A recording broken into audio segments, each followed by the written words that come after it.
count it up, count it up, count it up, count it, count it up, count it up, count it up, count it, count it up, count it up. All right, guys, welcome back to our fourth segment of NBA podcast. I think it's number 4. It's up there. It's up there, yeah. We're going to be talking a little bit about the Celtics today because we do have a shorter podcast. And I guess I'll just start it off by saying, Celtics fans, we should be terrified. That's completely false. The Celtics are fine.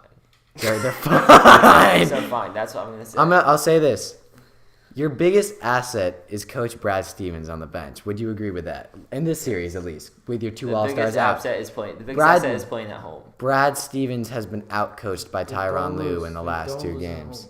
No one loses at home. They haven't lost at home. LeBron James is a different animal. They haven't faced him this year. They faced players like him. They haven't faced a player who's so much of a force who can get other players involved. They faced LeBron the first 2 games of the series at home. If the They cruised his Celtics knees. could shoot. If the Celtics could shoot. Let's be honest. Please hit Listen, a three-pointer. Listen, here's the thing. It's more about shot selection, to be honest with you. They had so many open shots. But here's the at thing. end. The first quarter, they didn't run a play. They didn't run a single play, and it showed. The second quarter, they got back to the little butterfly spread wing play that they run. The little curl. That's what it's called. It's what it's called when you the little play where they bring it up to the top and they curl off. That's what Brad Stevens said it was. Yeah. The Celtics are gonna blow the Cavs out at home, and then they're gonna win. And they're gonna go road. They're gonna get killed by the Cavs, and they're gonna come back home Game 7 and win a tight one. Let's be I honest. hope you're right. The second best player for the Cavs this series have been the refs. The second best player this series for the Cavs have been the refs. I don't know. I think Tristan Thompson has done so much, and Kyle Korver too. Throughout the whole series, though.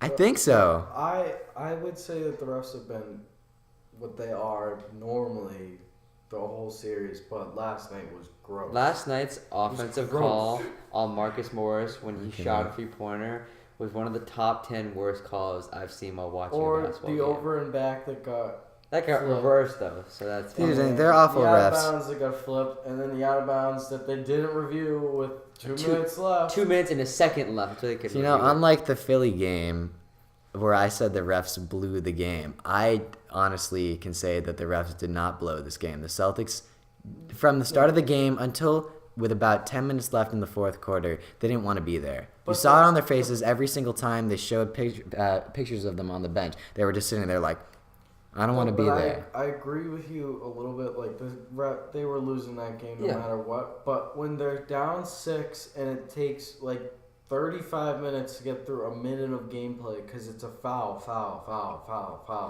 And also, it's a foul off the ball, foul on the inbound. I know what you're foul on saying. the backside. What would you say if I told you that the Cavs... but that stunted their run.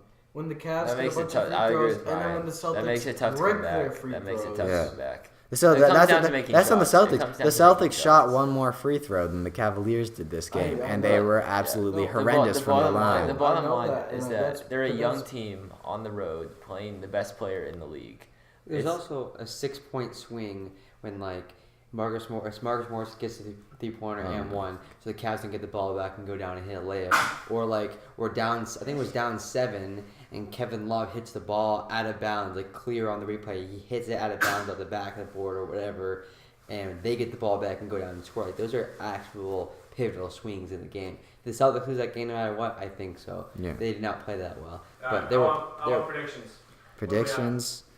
Jesus. Celtics in 7. It's easy. Wow. I don't Cavs even in have to 7. think about it. I'm scared. I'm not going to go against the Celtics, so I'll say Celtics in 7. I'll do something different. I'll say Cavs in 6. That scares me too. I think that could very well happen. Because if they get Game 5, there was no way in my mind that the Celtics will win Game 6 and Absolutely. Yeah, if the Cavs win Game 5, the series is over. Yeah. Yeah, pretty much. They're going to go home. I just think there's no chance that happens. Well, we have a few seconds left. Predictions on the Warriors Rocket series? Same as this when I started. Warriors in 5. Rockets, they had their game.